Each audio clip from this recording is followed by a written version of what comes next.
A couple years ago, I shared a post that said, declutter like you're moving. And years later, it's still one of the most powerful decluttering strategies I use. Because when you pretend you're moving, you start seeing your stuff completely differently. Today, I'm sharing 5 things nobody should keep, even if you're not moving anytime soon. I would say at least once a month, whether it's an in-person client, a virtual client, whether it's a family or friend, someone will admit to me, oh, that was a lockdown purchase, or that was a COVID purchase. And they're usually referring to something they bought because they were bored, feeling sort of desperate, trying to reinvent themselves, trying to entertain their family. And these are typically things that we either never used or items that we maybe used for 6 weeks and then just haven't touched since. And even though these are often items that we have not touched in years, we struggle to let them go because A, we paid money for this stuff, and B, letting it go is admitting to ourselves that we're definitely never gonna use it, which means this money has been completely lost or wasted. Category number 1 that nobody should keep are lockdown purchases that you are not using. Items that maybe we purchased around 2020 to like 2022 that are completely out of our normal routines and normal sort of personality. Maybe a guitar, a treadmill, a kit to make your own beer, a Spanish version of Scrabble. If you're struggling with these items, I have one suggestion to sort of flip the script on this. And that is just to accept that it is okay to make purchases based on the information we have in that moment. And that maybe it wasn't necessarily a bad decision. It was just a decision we made when it was an absolutely bizarre state. Our world was upside down. And we were all just sort of figuring out and struggling to kind of get by. The best part of this one is that in almost every single case, once the item is out of the house and out of your life, that annoying reminder of like a waste of money, it completely disappears as well. You know, we might always remember that $5,000 we wasted on that one car that ended up being 11, we had to let it go. But I'm talking about the smaller stuff that maybe you ended up buying a cashmere sweater because you thought, I want to see if I'm the person who loves cashmere. But every time you wear it, you feel completely unlike your true self. That type of stuff almost always provides a sense of relief once it's all gone because we no longer have this constant visual reminder of our mistake. Obviously, we don't want to keep making these mistakes over and over and over again. However, in my experience, letting the shame and guilt take over gets us nowhere. So if you have anything in your house that you would consider a lockdown purchase, let it go and let the guilt go too. Next up is actually a category that I still struggle with myself.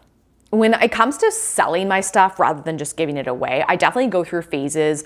When we first started decluttering, I sold quite a bit. I think typically because we actually had more stuff and like more valuable items. Recently, however, we have so much less stuff. I've really just been a lot less motivated to sell items. However, just in the past few weeks, I've got a few items listed. So it sort of got this on like the top of my mind again. And I've been thinking about how to handle these items, how long I should have them listed, and more importantly, when I should bite the bullet and just accept they're not gonna sell and I should just donate them. Category number 2 of items that nobody should keep are items we had for sale but just are not selling. And I have one tip for this. Actually, I sort of have 2 tips. My first tip is just to create a restriction, a time restriction on how long we allow something to be listed or for sale for.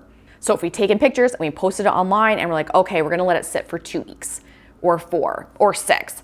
It really doesn't matter how long the timeline is if it feels good for you, or if you're selling at a yard sale, you accept, okay, everything that does not sell on this yard sale day, that is just getting donated. And if times to restrictions like that work well for you, then this would be perfect. However, what I've learned over the last few years is that time restrictions can be easy to ignore. Like once you've got it listed and you've got your pictures taken, you just put that item and you tuck it away and you just tell yourself you're waiting.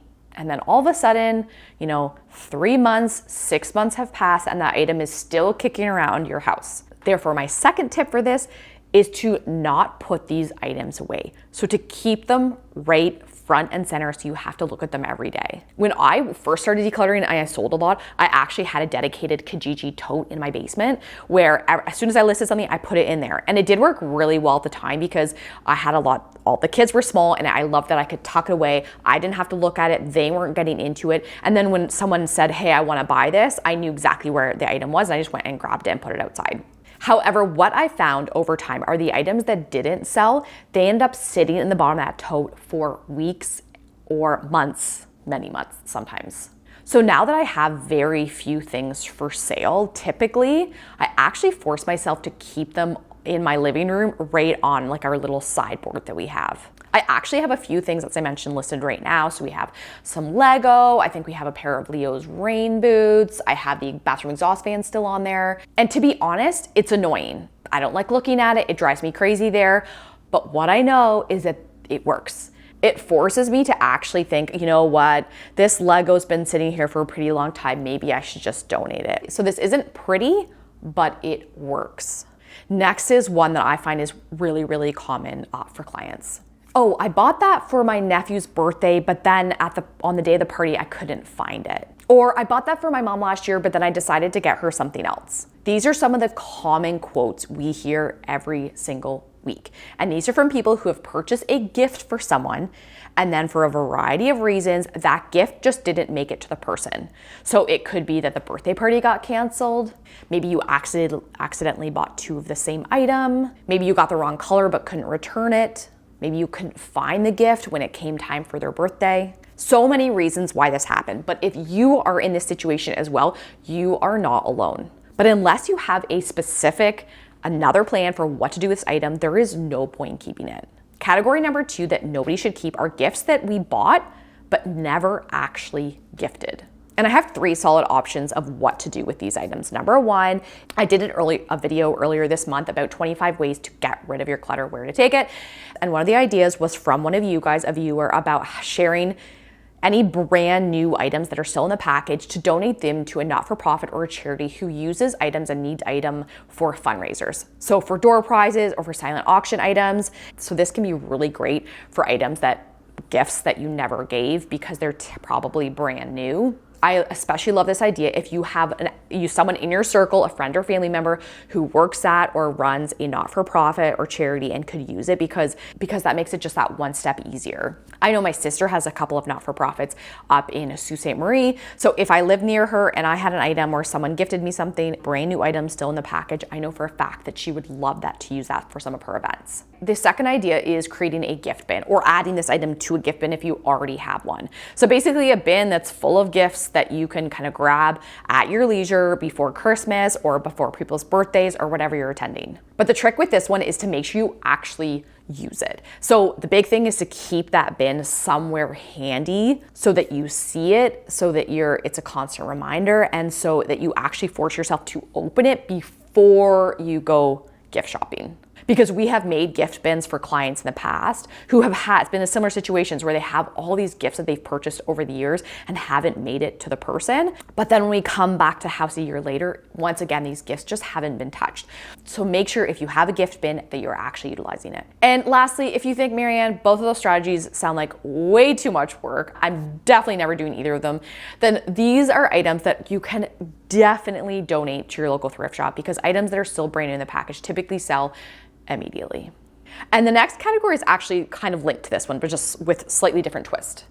I am about an inch away from creating a video called I Hate Gifts because over the years, I've just seen so much waste and clutter from unwanted gifts.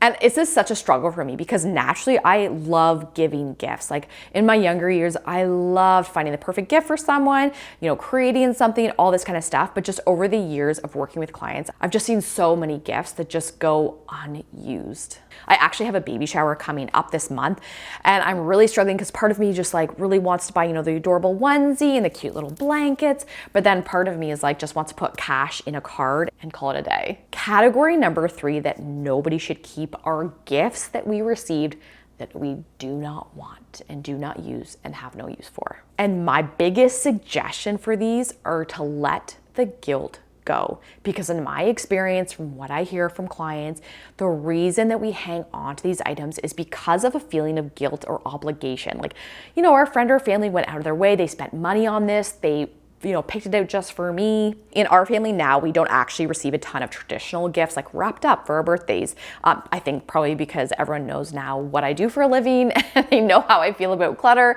But we do, I find though, still receive a lot of hand-me-downs. So friends and family who have items that they think, oh, we don't need this anymore, but I know Marianne would love this. And a lot of times I really do love it. But that does mean that sometimes we end up with items that we just aren't going to use. Just this month, my brother actually messaged me and he had a suitcase, a little Peppa Pig suitcase that was from his daughter, my niece, who's a bit older than Annie Rose. And he said, hey, we're done with this. I'm just about to donate it. But he's like, I'm really struggling because it has so many memories. They've had it since she was a baby, on and on. And so I asked Annie Rose and she said, oh yeah, I would love that. But then as soon as he brought it over, she looked at it and she's like, oh no, that's way too babyish. I will never use that. So now I'm stuck with this luggage. I personally don't feel attached to it, but I feel this emotional attachment just because my brother feels attached to it. And so all of a sudden this item, I'm like, what do I do with it? I feel like maybe I should give it to someone I know. And then I paused and I'm like, Marianne, this item was given to our family, so it now belongs to us, and it is now up to us to decide what to do with it.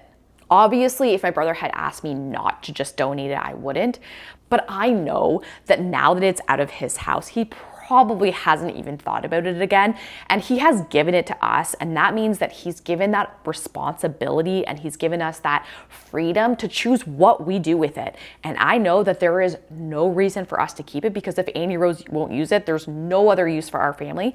So I know this month I can just pass this on and let it go. If you're struggling with gifts you've received but you're never actually going to use, remember that once they are given to you, they are yours to decide what to do with. And realistically, 90% of people are not coming back and checking in on what you're doing with the items they gifted you. Okay, last category is up next, and this one is very satisfying. I was doing a consultation with a new client recently, and we were walking around and we're I'm asking all these questions and they're explaining the situation, and we were going room to room, and then we ended up, I think it was in the spare room, and we were looking in the closet, and the closet's full of stuff, and I'm like, okay, what are these items? And typically the clients will, start kind of reminiscing or explaining where things are from, and almost every item that was in the closet along the top shelf, she's like, I don't need any of this stuff. I don't even know why I'm hanging on to this. This is as soon as she started looking at it, the realization came, no idea why any of this is even here. And I find this happens so often. Closets and cupboards, especially high shelves, can be so handy for us to tuck things away, keep things organized, keep it out of our way. But sometimes they work too well, and the items that are in there get completely forgotten about, out of sight, out of mind. Category number 5 of items that nobody should keep are most of the items that are on the top shelf of a closet or cupboard. On the bright side, this category is usually very easy to tackle, because something magical happens as soon as we take an item out of its home where it's been sitting for maybe 2, 5, 10 years, and we look at it and we're like, what am I doing with this? Oftentimes, that's all it takes for our brains to be like, oh, okay, yeah, I don't need this. And then we take all the next steps we need to get it out of our house. I see this time and time again. Simply taking an item out of where it's been sitting, of its current home, everyone sees something in a different light. And as I mentioned at the very beginning of the video, declutter like you're moving. That is a question to ask in every single one of these 5 categories. Would you pack these items, those lockdown purchases that you made? If you were moving tomorrow, would you actually pay and spend energy and resources packing that item to move? Probably not. I'm going to share a link to a video right here with 25 ways to get rid of clutter, because sometimes figuring out where to get rid of the clutter is half the battle. Thank you guys so much for watching, as always, and thanks to you for being here, and I'll see you next one. Bye.